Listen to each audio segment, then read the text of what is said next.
청취자 여러분 안녕하십니까. YTN 라디오 수도권 투데이의 장원석입니다. 오늘 선정한 이슈는 휴가철 사고 예방입니다. 아직 초복도 지나지 않았는데 무척 더운 날씨가 이어지고 있습니다. 이런 더위를 피해서 휴가 떠난 분들은 산으로 바다로 혹은 계곡으로 가서 일탈 즐기실 텐데요. 평소에 긴장했던 몸과 마음을 풀다 보면은 자칫 실수로 사고가 발생할 수도 있습니다. 잠시 뒤 일부 투데이 포커스에서는 우석대 일반대학원 교수인 김동헌 재난안전원장과 관련 이야기를 나눠보겠습니다. 이어서 2부에서는 수도권 행정탐방 경기도 보건환경연구원 연결하고요. 수도권 부동산 소식도 전해드리겠습니다. 지금 전국 대부분에 폭염특보가 내려져 있습니다. 습도도 높은 편이라서 오전부터 벌써 지치게 되는 날씨인데요. 오늘 바깥 활동하셔야 되는 분들은 마음 단단하게 먹고 건강관리 잘 하셔야겠습니다. 오늘 낮 기온은 서울 34도, 대전, 전주, 춘천이 35도, 광주가 36도, 대구가 37도까지 오르겠습니다.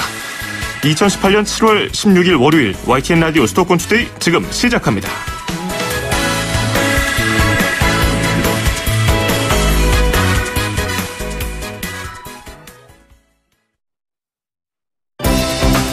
수도권과 관련된 소식은 모두 여기 YTN 라디오 수도권 투데이.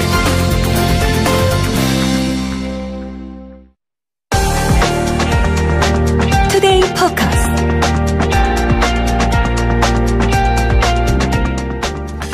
주말에 뉴스를 보니까 국내 주요 휴가지, 특히 해수욕장이나 계곡 수영장에 정말 많은 피서객들이 몰렸더라고요. 그 뉴스 기자 리포트를 보면은 피서객 인터뷰가 꼭 나오죠. 뭐 어른도 아이도 할 것 없이 일상생활 다 잊고 아주 해맑은 모습이었는데요.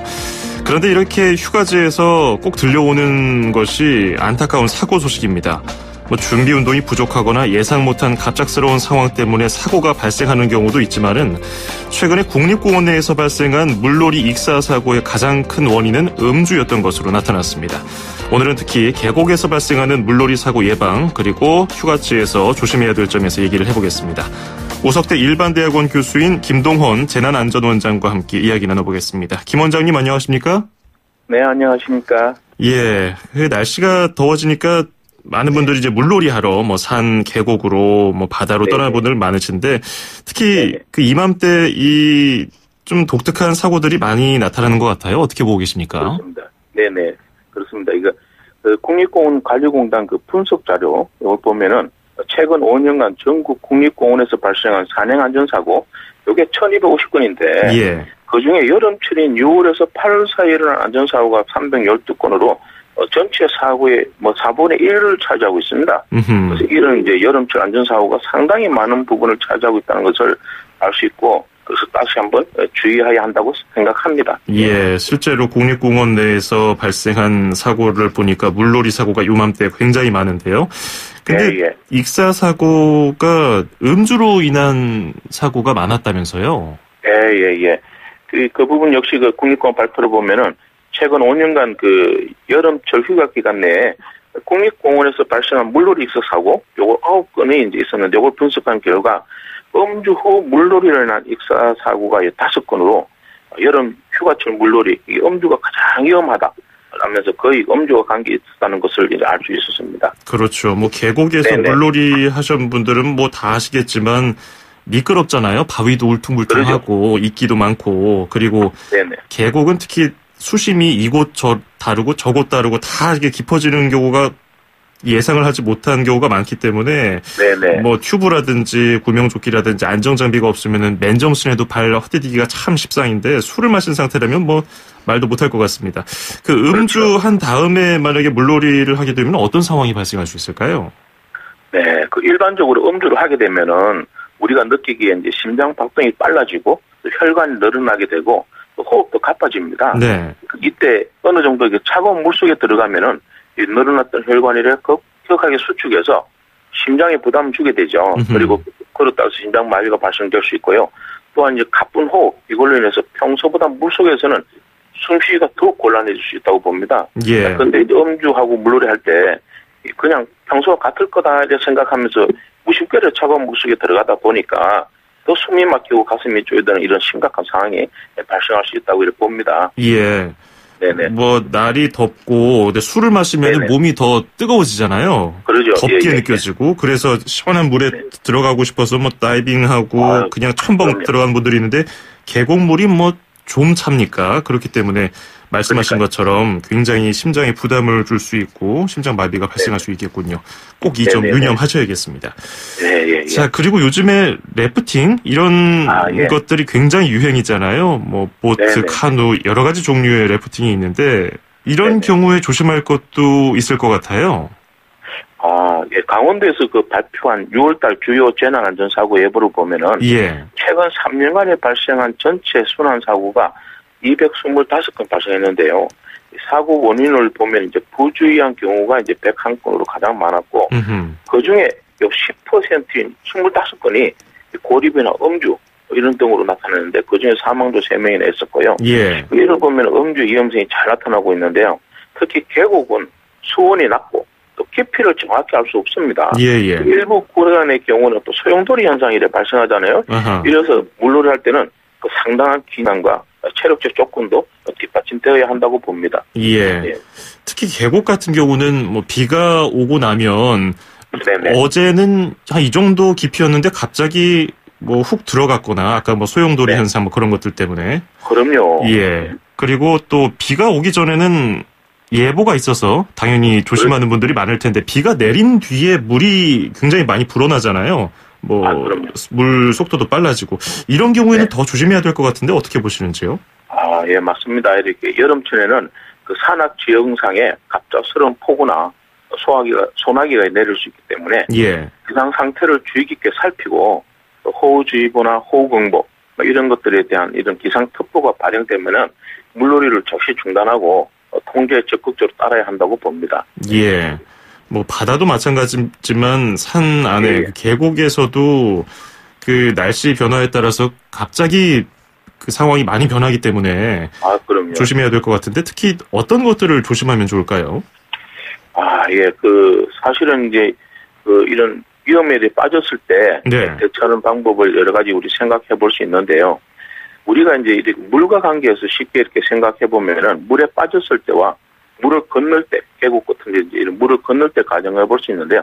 물에 빠졌을 때는 흐르는 물에 이렇게 빠졌을 때는 물의 흐름에 따라서 이렇게 포조하면서 비스듬히 헤엄쳐 나오도록 하는 것이 중요하고 예. 옷과 구두 신은 채에 물에 빠졌을 때는 이 심호흡을 해서 이런 그 옷과 구두 이것을 걷도록 하는 게 중요합니다. 아하. 그리고 두 번째는 이제 하천이나 계곡에 물을 건널 때 이때 참 중요한데 물결이 완만한 장소를 선정해서 가는 것이 필요하고 예. 가급적 이 바닥을 이렇게 끌듯이 이동하도록 해야 됩니다. 이렇게 바닥에 이렇게 끌면서 가야 바닥에 뭐가 있는지 알 수 있으니까. 아하. 그리고 시선은 건너편 그 강변 뚝을 이렇게 바라보고 건너가야 됩니다. 물을 보면은 어지럽죠 이게. 아하. 그리고 또 이동 방향에 돌이 있으면은 가급적 피해서 가도록 해야 됩니다. 미끄러질 수 있으니까. 또 다른 물체를 이용해서 수심을 재면서 이동하는 게 중요합니다. 이럴 때 이제 지팡이 이런 걸 약간 상류 쪽을 짚어보면서 물의 흐름에 따라 이동하되 물살이 셀 때는 물결을 약간 거슬러 올라서 이동하는 것도 좋다고 생각합니다. 그 세 번째로 이제 무릎 이상의 급류를 건널 때, 물이 많이 불었을 때, 예. 이럴 때는 건너편 하류 쪽으로 로프를 설치해서 한 사람씩 건너가도록 하는 것이 중요합니다. 그 로프는 수면 위로 설치하도록 하고요. 로프가 없을 때 여러 사람이 손을 맞잡거나 또 어깨를 지탱하고 물 흐르는 방향과 나란히 서서 건너도록 하는 것이 좋겠습니다. 예. 네. 계곡에서 어떤 위험한 상황에 처했을 때 할 수 있는 네. 여러 가지 방안에 대해서 말씀해 주셨는데 예. 비가 많이 오면은 거기가 또 흙탕물이 되다 보니까 수심 및 육안으로 확인이 잘 안 되잖아요. 그럼요. 예. 아닙니다. 그러니까 막대기 같은 걸로 수심을 확인하면서 걷고 그렇죠. 그리고 우리가 사고 현장이 녹화된 영상을 보면 한 네네. 무릎 정도 높이의 물인데 왜 저길 못 지나가나라고 생각을 하는데 그게 물살 그럼요. 때문에 걷기가 굉장히 어렵죠. 그럼요. 또 이렇게 물살도 그렇고 또 예. 그럴 경우에 특히 바닥이 잘 안 보이니까 아하. 갑자기 깊어지는 경우 있으면 쑥 빠져버린단 말이죠. 위험하죠. 예. 그렇기 때문에 네. 섣불리 행동을 해서는 안 되고 항상 조심스럽게. 물론 뭐 구조대를 기다리는 게 가장 좋겠습니다만은 급박한 상황에서는 방금 교수님이 말씀해 주신 것들을 참고하시면 예, 좋을 것 같고요. 물론 안전장비, 구명조끼라든지 하다못해 물에 뜰 수 있는 어떤 장비를 갖고 있으면 도움이 될 것 같긴 한데요. 어떻게 보시는지요? 그럼요.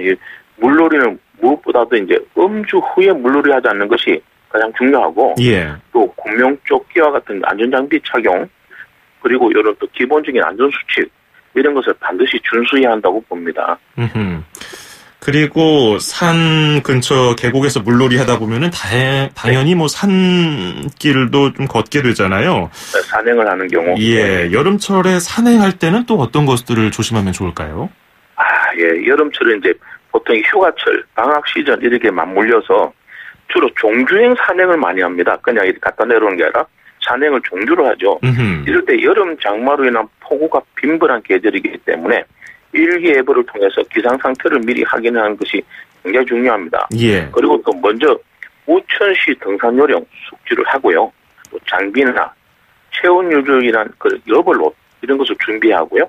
여름철 등산 식량 이런 것을 부패하기 쉽잖아요. 그래서 식중독 사고에 철저히 대비하도록 해야 합니다. 그리고 계곡 산행 중에 갑작스러운 폭우나 소나기로 인해서 계곡 주변부가 이렇게 매우 위험합니다. 이 계곡 주변부 이용 시에 주의를 기울여야 하고, 또 무리한 계곡 횡단 이런 거 하지 말아야 할 것입니다. 또 특히 이제 이렇게 산행을 할 때 낙뢰 조심해야 됩니다. 그래서 낙뢰를 피하기 위해서는 몸을 최대한 낮추고 골짜기 쪽으로 내려가는 것이 안전하다고 보고요. 특히 이제 산행에서는 추락 사고, 계곡 급류 사고, 또 산사태나 낙석으로 인해서 고립되는 경우, 또 일사병이나 열사병, 탈진 사고, 또 독버섯이나 독나물 섭취나 또 독성 생물 이걸로 인한 중독 사고도 생길 수 있고요. 돌연사 이런 다양한 위험성이 도사리고 있습니다. 주의를 해야 되겠죠. 혹시나 산행을 하다가 길을 잃어서 밤을 꼬박 새야 되는 경우가 있다면, 만약에 스마트폰도 고장이 나고 해서 연락도 못 하고요. 그러면 체온 유지도 여름철에 굉장히 중요할 것 같은데 어떤 식으로 긴급하게 좀 할 수 있는 게 있을까요? 그러니까 이제 요즘 이렇게 산들이 보면은 이 낙엽이 많이 쌓여 있습니다. 그래서 그 낙엽이 이제 비가 오게 되면은 이 낙엽이 이제 지붕 효과, 그래서 이렇게 낙엽 타라 물이 쭉 내려와 버립니다. 그러니까 낙엽 속으로 물이 안 들어가요. 그래서 이런 경우에 그 낙엽 속에 들어가면 좀 뽀송뽀송하죠. 이런 부분도 우리가 고려해 볼 수 있고, 또 특히 우리 옷 속에 이 옷과 이제 우리 몸의 사이에 공간을 좀 만들어주는 게 필요합니다. 그래야 열이 돌아가니까는 이런 좀 옷을 좀 사이에 뭘 쑤셔 넣는 것도 필요하죠. 그러니까 옷과 몸 사이에. 그래서 이런 다양한 응급 조치가 있을 수 있습니다. 그래서 우선 체온도 유지하고, 또 이런 경우에 특히 또 이렇게 누가 이제 이렇게 구조를 해올 때까지 기다려야 되는데, 이 소리를 내는 게 필요하겠죠. 돌을 던진다든가 여러 가지 어떤 그런 소리를 내서 위치를 이렇게 어떻게든 누구한테 알리는 게 필요하니까 그런 게 중요하다고 생각합니다. 자, 오늘은 특히 계곡, 산에서 발생할 수 있는 위험한 사고, 그리고 그걸 예방하는 방법에 대해서 몇 가지 들어봤습니다. 오늘 설명 잘 들었습니다. 고맙습니다. 네네, 감사합니다. 지금까지 우석대 일반대학원 교수인 김동헌 재난안전원장이었습니다.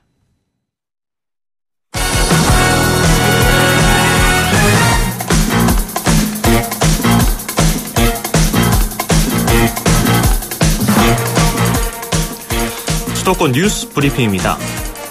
이재명 경기도지사 인수위원회인 새로운 경기위원회는 내년부터 무상교복 지원 사업을 고등학교 신입생까지 확대하겠다고 밝혔습니다. 새로운 경기위원회는 내년 도내 중고등학교 신입생에게 30만 원 상당의 교복비를 지원할 방침이며, 이를 위해서 본 예산에 교복 지원비를 추가로 편성할 계획이라고 밝혔습니다. 또 하반기에 관련 조례를 손질하고 사업비 분담 비율을 정하기 위한 시군과의 협의를 진행할 예정이라고 설명했습니다. 이재명 경기지사는 지방선거 기간 무상교복을 위한 재정적인 부담이 무상급식과 비교해서 크지 않다면서 보편적 교육 복지 차원에서 고등학생까지 범위를 넓히겠다고 약속했습니다. 경기도는 지난달 1일부터 시군 합동으로 장마철 집중호우 등에 대비해서 도로 1283km의 배수시설을 정비했다고 밝혔습니다. 경기도는 국직성 호우가 잦은 장마철에 빗물이 포장 안쪽까지 침투하면 도로 파손 현상 등이 발생할 수 있어서 안전대책의 하나로 정비를 하게 됐다고 설명했습니다. 경기도는 앞으로도 도로 순찰이나 도로 배수 시설 정비를 계속해서 실시해 안전사고가 발생하지 않도록 할 방침입니다. 오늘 오전 서해상에 낀 안개로 인천과 서험 지역을 잇는 모든 항로의 여객선 운항이 차질을 빚고 있습니다. 인천항 운항관리센터에 따르면 서해상의 가시거리가 짧아서 인천에서 백령도까지 항로 등 12개 항로 여객선 16척이 출항하지 못하고 대기 중입니다. 운항관리센터 관계자는 운항 대기 중인 여객선은 안개가 걷히면 곧바로 운항을 재개할 예정이지만 그 시점은 예측하기가 어렵다면서 이용객들은 선사에 운항 여부를 확인하고 선착장에 나와달라고 당부했습니다. 그동안 경찰서 정보와 사무실을 거쳤던 집회 신고를 앞으로는 좀 더 자유로운 분위기의 민원실에서 하게 될 전망입니다. 경찰청은 오늘부터 2달 동안 서울 용산경찰서와 중부서, 은평서, 일산 동부서와 가평서 등 수도권 지역 5개 경찰서에서 민원실 집회 접수를 시범 운영한다고 밝혔습니다.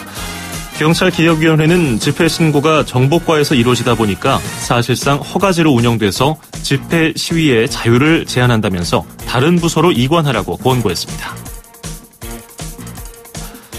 인천시가 백령 대청 국가지질공원 인증사업을 북한과 연계해서 추진합니다. 인천시는 백령도와 대청도가 지리적으로 북한 황해도와 가까운 점을 고려해서 국가지질공원 인증사업에 황해도와 평안도 지역을 포함시키는 방안을 검토하고 있습니다. 인천시는 황해도 남단에 있는 장산곳에서도 원생대 지층이 관찰되고 있고 평안도 일대에도 백령과 대청도 일대에서 발견되는 지층이 남아있다고 밝혔습니다. 인천시는 이에 따라서 오는 9월 환경부로부터 국가지질공원 인증을 받으면 남북 공동 학술 연구를 추진할 계획입니다. 서울시 50플러스 재단은 다음 달 16일까지 아이돌봄 경험을 살려서 우리 동네 돌봄 히어로로 활동할 시민을 모집합니다. 대상은 45세에서 64세 사이 서울 시민으로 신체와 정신이 건강하고 스마트폰을 사용할 수 있어야 합니다. 돌봄 히어로로 선발되면 30시간의 직무교육을 이수한 뒤에 9월부터 거주지 인근 어린이집이나 유치원 등에서 등하원이나 방과 후 놀이교육 등을 돕게 됩니다. 집에서 키우는 장수 풍뎅이나 왕사슴벌레 등 반려곤충을 뽐낼 수 있는 자리가 마련됩니다. 서울시는 다음 달 10일과 11일 강남구 개포동 개포 디지털 혁신파크에서 대한민국 애완곤충 경진대회를 개최합니다. 올해로 2번째인 이번 경진대회는 우량곤충과 멋쟁이곤충, 타잔곤충 등 5개 분야로 나눠서 진행되며 곤충 애호가와 곤충산업 관계자 등 2천여 명이 참석할 예정입니다. 지금까지 수도권 뉴스 브리핑이었습니다.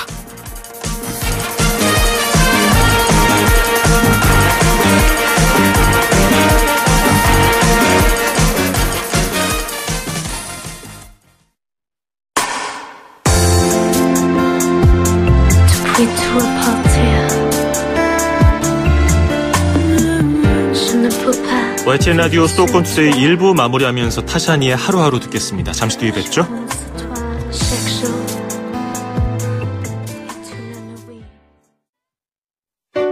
2,500만 수도권 청취자를 위한 모든 소식이 한자리에 YTN 뉴스 FM 수도권 투데이.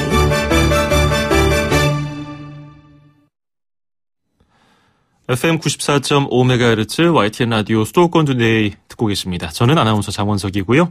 2부에서는 수도권 행정탐방 코너 경기도 보건환경연구원을 연결해서 관련 소식 들어보고요. 수도권 부동산 소식도 이어서 전해드리겠습니다. 2분 20초 뒤에 뵙죠. 음악과 수도권 뉴스가 한방에 수도권 전문 방송 수도권 투데이.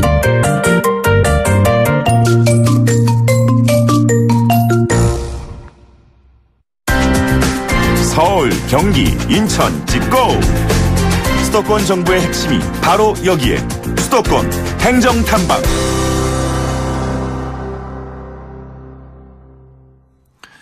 수도권 행정탐방 오늘은 경기도로 떠나보겠습니다. 이 색조 화장품에서 중금속이 기준치를 초과해서 검출됐다고 하는데요. 이 소식을 박광희 경기도 보건환경연구원 식품의약품 부장과 함께 얘기 나눠보겠습니다. 박 부장님 안녕하십니까?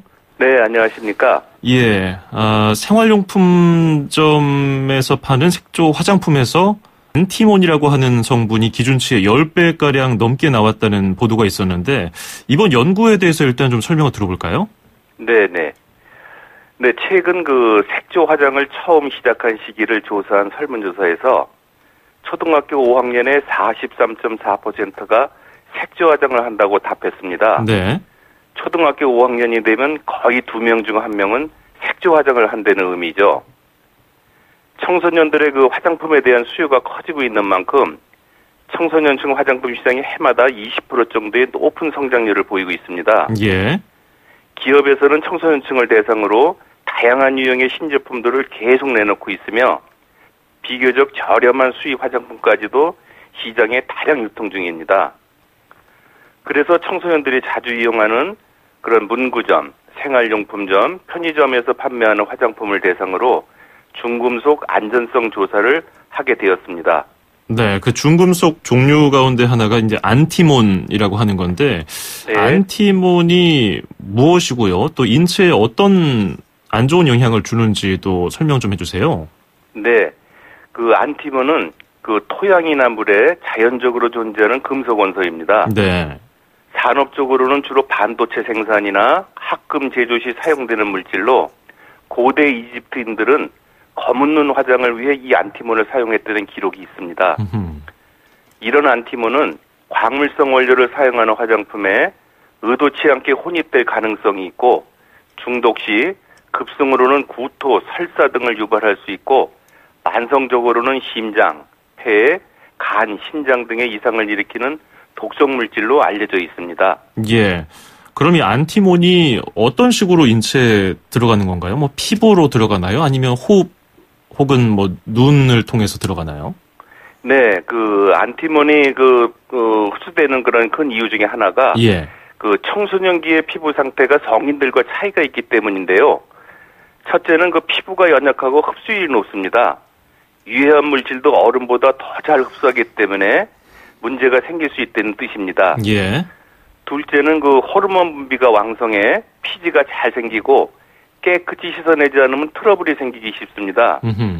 그래서 색조 화장은 가급적 피하고 피부 본연의 기능을 유지하도록 보습 위주의 기초 화장품만 사용하는 것이 좋습니다. 아, 그러니까 그 색조 화장품의 안티몬이라는 성분이 중금속인데 그게 피부를 통해서 흡수가 된다는 얘기군요. 그렇습니다. 아, 피부를 통해서 흡수가 되면은 심한 경우에는 뭐 구토, 설사를 유발하고 길게는 뭐 심장, 폐, 간 이런 장기에도 영향을 주는 독성 물질인데 그러면 이번에 조사가 된 것이 아까 말씀해 주시기로는 뭐 중국산 제품, 저렴한 제품들도 조사를 했다고 해 주셨는데 알만한 업체들에서 만든 제품도 있습니까? 네, 예전에 그 알만한 업체에서 생산된 제품도 있어서 다 전량 폐기해서 수집해서 회수해서 폐기한 그런 예가 있습니다. 예. 뭐 생활용품점이나 편의점, 문구점에서 판다고 하면은 충분히 학생들이 접하기 쉬운 제품일 텐데 그런 것들이 일반적인 뭐 큰 대형 업체라든지 그런 곳에서 파는 제품과는 많이 다른가요, 성분이? 가격 차이 말고도 또 다른 성분 차이가 있습니까? 네, 아무래도 그 가격이 저렴하다 보니까 정제되지 않은 그런 성분들이 그 함유되어 있어서 그 좀 문제가 있을 수 있는 소지가 충분히 있습니다. 그 어른들, 그러니까 성인들보다 청소년들이 왜 더 조심해야 되는지는 뭐 이런 설명을 해주셨는데 성인들도 충분히 이런 피해를 입을 수 있는 거죠?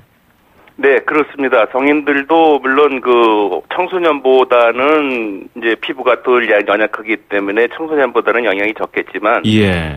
성인들도 제품 선택에 신중을 해야 할 것으로 그렇게 판단됩니다. 그렇군요. 청소년들이 그 요즘에 화장품을 많이 접하고 또 화장도 예전보다 더 많이 하는 추세인 것 같은데 뭐 인터넷 영향도 있는 것 같기도 하고 여러 가지 이유 때문에 하고 있는데요. 끝으로 뭐 하고 싶은 말씀 있으시다면요? 네, 그 청소년들에게 당부하고 싶은 말은 그 흔히 그 어른들 하시는 말씀이 너희들은 아무것도 안 발라도 이쁘다라고 하시는데 그 말을 들을 청소년들은 요즘 찾기 힘들 것입니다. 그 청소년기는 그 자기 표현 욕구가 크기 때문이죠.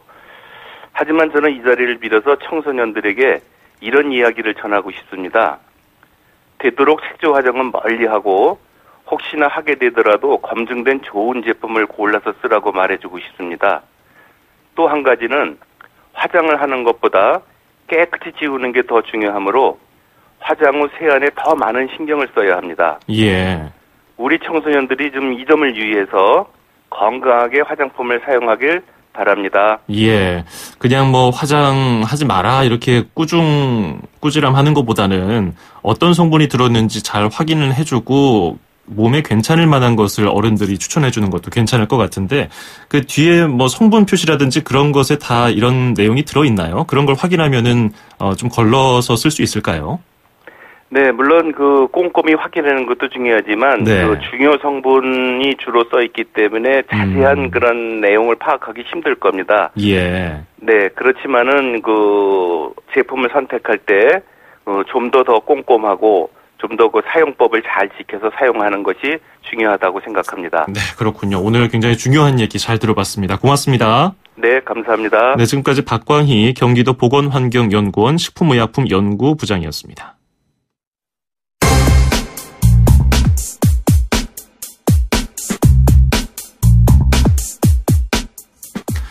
네, 매주 월요일마다 만나보는 시간이죠. 수도권 부동산 소식. 오늘도 함영진 직방 빅데이터 랩장과 함께하겠습니다. 안녕하세요.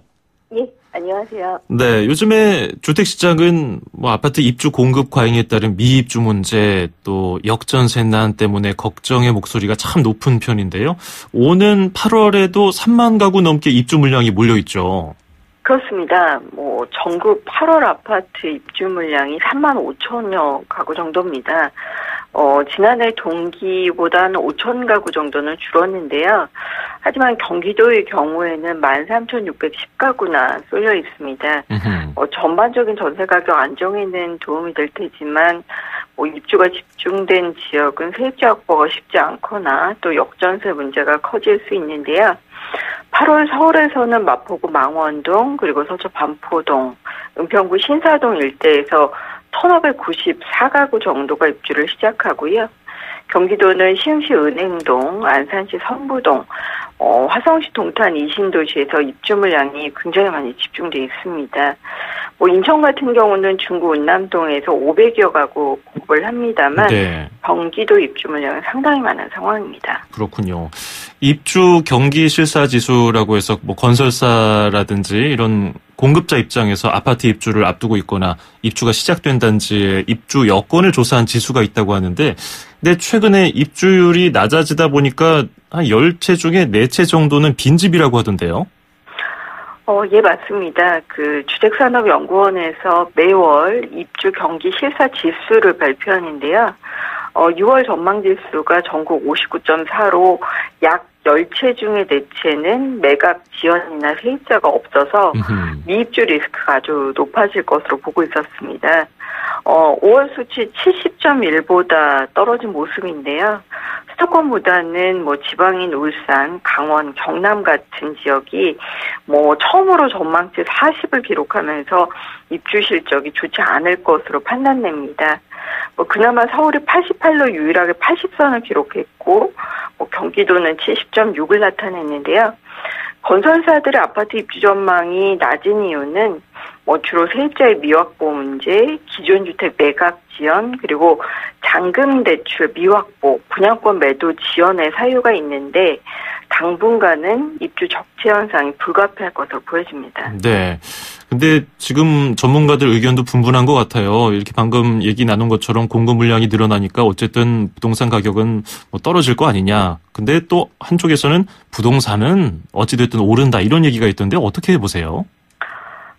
일각의 불펜이나 일수는 있을 것으로 보여지긴 합니다만 네. 최근 서울을 포함한 수도권의 주택 거래량이 과거 동기라든지 또 올 3월 이전에 비해서는 많이 감소를 한 상황입니다.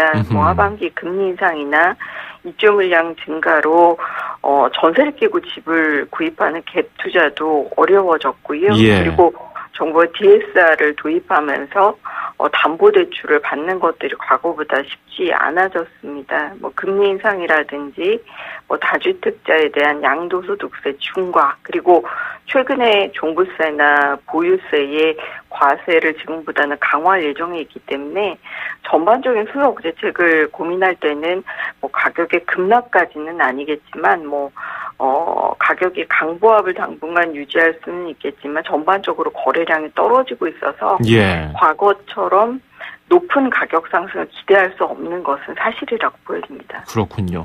자, 그리고 지난주에 부동산 가격 공시제도에 대해서 개선 권고안이 발표가 됐는데 결론을 보니까 공시가격의 실거래가 반영률이 낮아서 이것을 좀 고쳐야 된다. 이게 핵심인 것 같아요.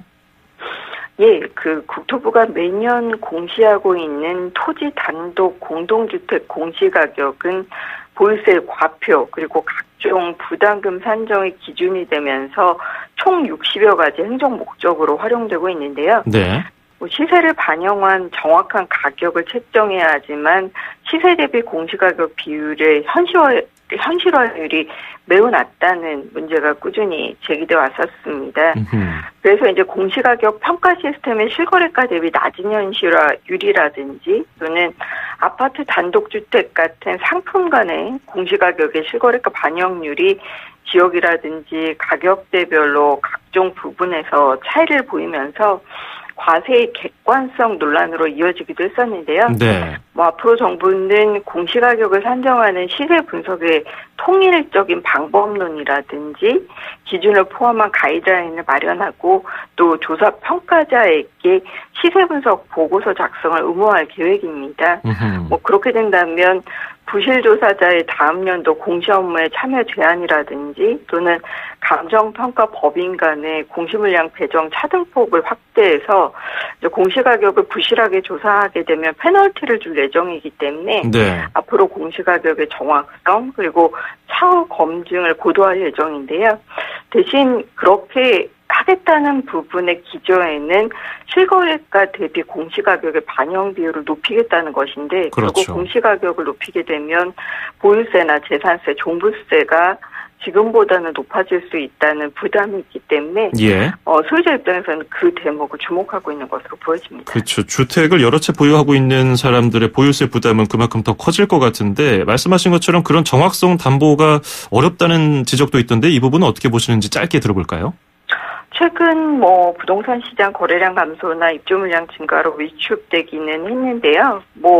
지금보다는 실거래가를 반영한 공시가격의 현실화율을 개선하게 된다면 조금 더 나아질 수는 있겠지만 근본적으로 거래량이 굉장히 줄었을 때 또는 실거래가의 거래량은 소유권 이전에 따른 매매뿐만 아니라 지분 매각이나 증여, 경매, 판결에 의한 소유권 이전도 있기 때문에 이런 이상치를 어떻게 걸러낼지 지켜보실 필요가 있겠습니다. 오늘 설명 잘 들었습니다. 고맙습니다.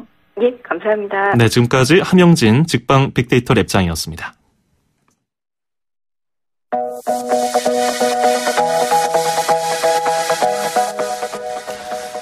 7월 16일 월요일 YTN 라디오 수도권 투데이 오늘 여기까지입니다. 끝으로 들으실 노래는 미카가 부르는 스타더스트입니다. 저는 내일 아침 9시 10분에 뵙겠습니다. 아나운서 장원석이었습니다. 고맙습니다. I